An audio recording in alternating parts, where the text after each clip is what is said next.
Сәлем қыздар, бүгін глазур дайындаймыз. Ол үшін бізге 2 белок, сахарный пудра және ванильный сахар қажет болады. Ең бірінші 2 белокты әбден ағарғанша миксерлеп аламыз.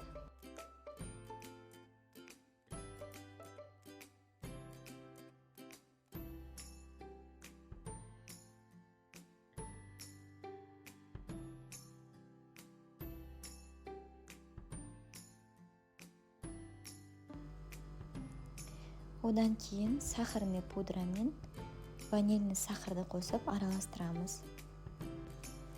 Видеода сахарный пудра мен ванильный сахарды бөлек көрсеткен, бірақ сіздер екеуін қосып араластырсаңыздар да болады.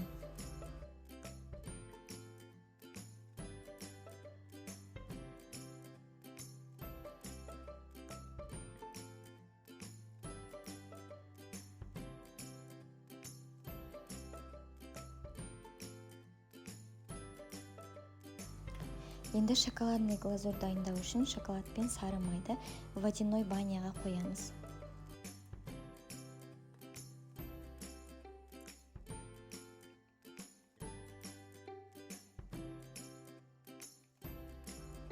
Шоколад толық ерігеннен кейін водяной банядан алып суытып қоямыз. Белковая массаны екіге бөліп, біреуін жасылмен, біреуін сарымен бояп глазур жасап аламыз.